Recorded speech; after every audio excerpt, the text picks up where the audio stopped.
Hello friends, आप देख रहे हैं आपका चैनल शेयर बाजार विद आयुष। और दोस्तों बात करेंगे इस वीडियो में आईआरएफसी, आरवीएनएल, इरकॉन और आईआरसीटीसी के बारे में। जिस तरीके से दोस्तों आज बाजार गिरा, मिड कैप स्मॉल कैप में गिरावट देखने को मिली। सबसे ज़्यादा जो आज गिरावट वाले शेयर्स थे वो सरकारी शेयर्स थे, यानी पीएसयू स्टॉक्स थे, जहाँ पर हमको आज सबसे बड़ा कट देखने को मिला, सबसे बड़ा लाल निशान देखने को मिला। और इसमें कह सकते हैं रेलवे वाले जो शेयर थे वो तो आज ज़्यादा ही हमको गिरते हुए नजर आए। उसमें ही आज आईआरएफसी ऑलमोस्ट 133.40 पर क्लोजिंग देता है। 20 रुपये 30 पैसे की गिरावट हमको देखने को मिली है। क्लोज टू 14% आईआरएफसी जो है वो आज हमको फॉल होता हुआ देखने को मिला। और वही दोस्तों बाकी के शेयर्स में भी हाल था। तो सबसे पहले तो हम ये समझेंगे कि आज जिस प्रकार से ये सारे शेयर्स गिरे हैं, ऐसा क्या हो रहा है जिसके कारण दोस्तों यहाँ पर हमको इस प्रकार की बड़ी गिरावट देखने को मिल रही है। तो वीडियो को देखिएगा पूरा ज़रूर। सबसे बेसिक रीज़न क्या है, सबसे ज़्यादा इंपॉर्टेंट रीज़न क्या है इन सारे मल्टी बैगर रेलवे स्टॉक्स के गिरने का, उसके पीछे का रीज़न आपको बता देता हूँ।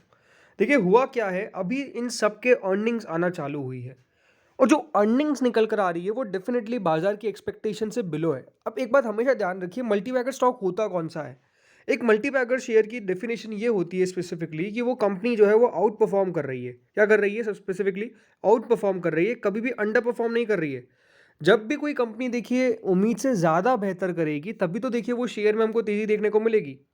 लेकिन वो शेयर जो बहुत चल चुका है, उससे एक्सपेक्टेशंस क्या रहती है कि कम से कम आउट परफॉर्म अगर भी नहीं कर रही है एटलीस्ट, तो हम मान के चल सकते हैं कि कम से कम हमारी जो एक्सपेक्टेशंस है उसको तो मैच करे। लेकिन हुआ क्या, इस बार जब अर्निंग्स इन सारी कंपनीज की निकल कर आई, वो अर्निंग्स मैच नहीं करी। एक डिसअपॉइंटिंग फाइनेंशियल रिजल्ट्स हम कह सकते हैं इन सारी कंपनीज ने इस बार दिया, जिसके कारण दोस्तों ये जो सारे शेयर्स हैं उन इस प्रकार की आपको गिरावट देखने को मिली है। याद ही होगा दोस्तों, हाल ही में गवर्नमेंट ने अपना ये जो इंटरिम बजट बनाया है उसमें कैपिटल आउटले जो किया है वो 2.55 लाख करोड़ का किया है। ये एक इम्प्रूवमेंट था 6.25% से, जो कंपेयर था पिछले बार जो था ऑलमोस्ट 2.40 लाख करोड़। अब ये बात ध्यान रखिएगा, बजट में भी एक्सपेक्टेशंस क्या थी कि ऑलमोस्ट 3 लाख करोड़ के आसपास सरकार अपना यहाँ पर कैपिटल आउटले कर सकती है for the railway sector, but ऐसा नहीं हुआ और 2.55 लाख करोड़ के आसपास ही हुआ। तो यहाँ पर भी ऐसा नहीं कि सरकार ने बहुत ज़्यादा रेलवे में अपना बजट बढ़ाया। वहीं अभी अगर आप आईआरएफसी देखेंगे तो आईआरएफसी आज गिरता हुआ नजर आया काफ़ी तेज़ी से। क्यों? क्योंकि नंबर्स इनके कंपनी के वीक थे। ऑलमोस्ट कंपनी ने पोस्ट किया 1.78% ड्रॉप। इनके नेट प्रॉफिट में करीबन 1604 करोड़ पर देखने को मिला Q3 FY24 में, जो पहले 1633 करोड़ का था। तो कंपनी का मुनाफा देखिए बढ़ा नहीं बल्कि घट गया। और वैसा सिचुएशन कुछ आरवीएनएल में हमको देखने को मिला। कंपनी के अंदर काफ़ी प्रेशर देखने को मिल रहा है हाल फिलहाल में। स्टॉक भी आज ऑलमोस्ट 11% ज़्यादा गिरता हुआ नजर आया। और कंपनी ने इस बार दोस्तों नंबर्स पेश करे तो सालाना तौर पे कंपनी के नेट प्रॉफिट और रेवेन्यू दोनों के अंदर ड्रॉप देखने को मिला। जो नेट प्रॉफिट है वो 359 करोड़ पर आ गया, जो ऑलमोस्ट 382 करोड़ था पहले। तो यहाँ पर कंपनी का मुनाफा घटता हुआ नजर आया। और वही ऑलमोस्ट 8.8% डिक्लाइन देखने को मिला कंपनी के प्रीसीडिंग क्वार्टर में, जो 394 करोड़ का प्रॉफिट था। रेवेन्यू भी गिरता हुआ नजर आया। कंपनी का रेवेन्यू जो करीबन 4689 करोड़ का था वो मतलब 4689 करोड़ पर आ गया, जो पहले 5012 करोड़ का था। ऑलमोस्ट दोस्तों 6.44% का हमको डिक्रीज देखने को मिला, कमी देखने को मिली, गिरावट देखने को मिली। और ऐसे ही कुछ नतीजे दोस्तों बाकी रेलवे कंपनीज के भी निकल कर आए। तो नंबर्स उतने ज़्यादा, जैसा मैंने कहा कि उत्साहित वाले नहीं थे, वैसे नंबर्स नहीं थे जिसको बाजार बहुत सेलिब्रेट करे। और एक बात आपको ध्यान में रखनी चाहिए, जब शेयर्स बहुत चल जाते हैं 100%, 150%, 200%, 300%, 400%, इस प्रकार के जब रिटर्न्स हमको देखने को मिलते हैं, तो एक ना एक बार दोस्तों ऐसा प्रेशर दिखता है उन स्टॉक्स में।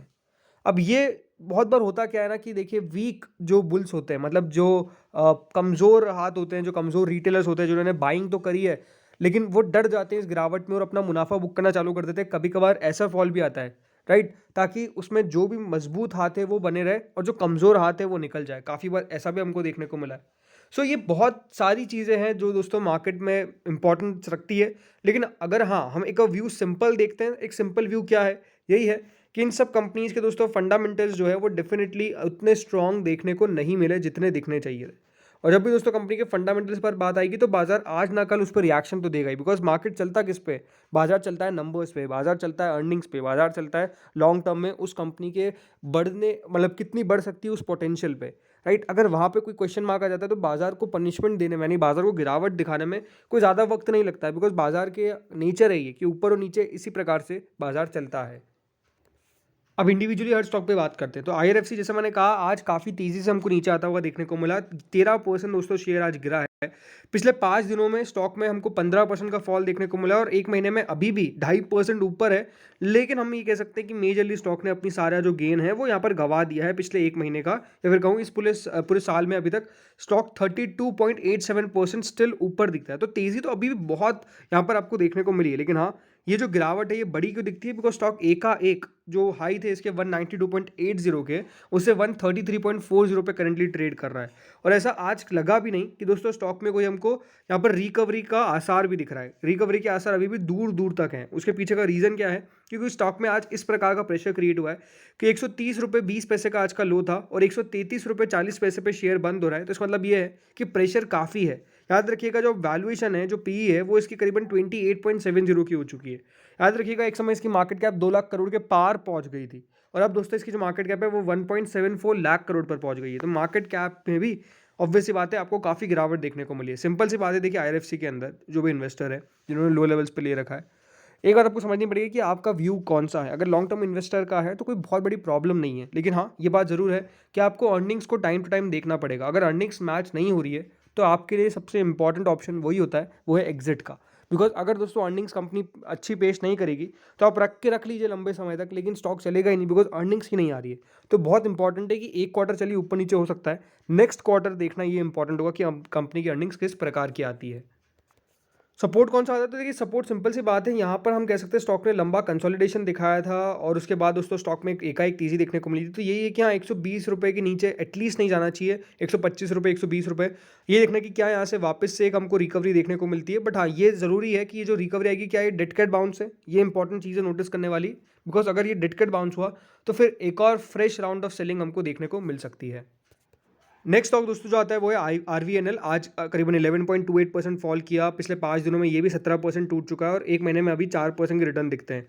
आरवीएनएल दोस्तों जो हाई लगाया था वो ऑलमोस्ट ₹345 का लगाया था, अब ₹230 पे ट्रेड कर रहा है, यानी more than 100 point stock correct हो चुका है। यानी यहाँ पर भी एक बड़ा फॉल हमको ऑलरेडी देखने को मिल चुका है। बहुत बड़ा फॉल स्टॉक में ऑलरेडी हमने विटनेस कर लिया है।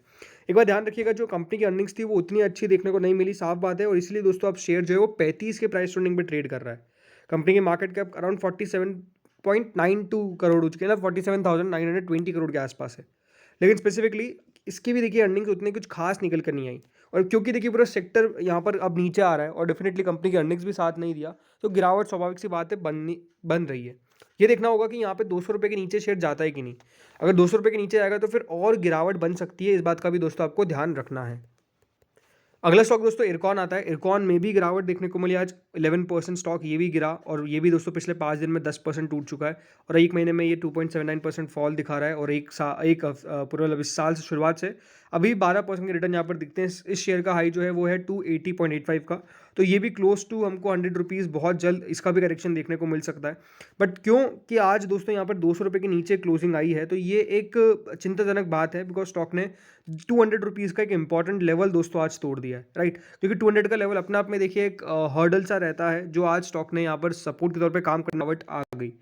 ये देखना बहुत दिलचस्प होने वाला है दोस्तों इस पूरे सेक्टर के अंदर कि क्या कल फिर से हमको एक रिकवरी देखने को मिलती है, और अगर वो रिकवरी सस्टेन नहीं कर पाई, हो क्या होता है ना, बहुत बार शुरुआत में तो रिकवरी आ जाती है बट वो सस्टेन नहीं कर पाती है, या फिर बहुत बार क्या होता है शुरुआत में गिर जाते हैं लेकिन बाद में रिकवरी आ जाती है।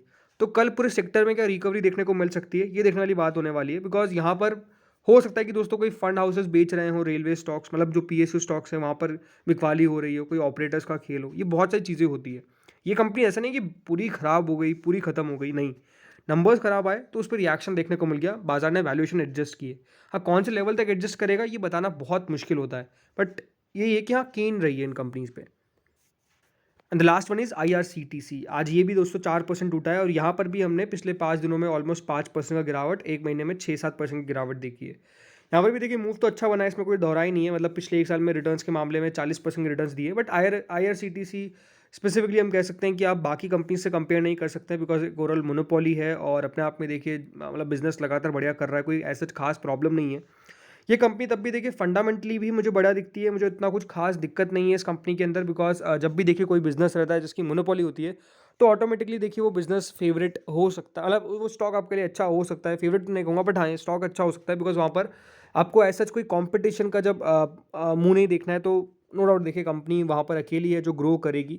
हाँ, सेक्टर में देखिए उतार चढ़ाव अगर देखने को मिलेंगे तो आपको पता है एक अकेली कंपनी इस पर रिएक्शन भी देखने को मिलेगा, बट आईआरसीटीसी से स्टिल बाकी कंपनीज़ के मुकाबले ज़्यादा चला भी नहीं है। ज़रूर देखिए अभी भी ये 68 के प्राइस टर्निंग में ट्रेड करता है, बट मेरे हिसाब से ये एक बहुत बड़ी कंपनी बनने का इसमें पोटेंशियल है, बिकॉज़ अभी 1 लाख करोड़ की भी इसकी मार्केट कैप नहीं हो पाई और अकेला देखिए पूरा रेलवे को सँभालता है। तो आप खुद समझ सकते हैं कि कंपनी का पोटेंशियल काफ़ी ह्यूज है। जस्ट ये कि हाँ, आपको पेशेंस रखना पड़ेगा।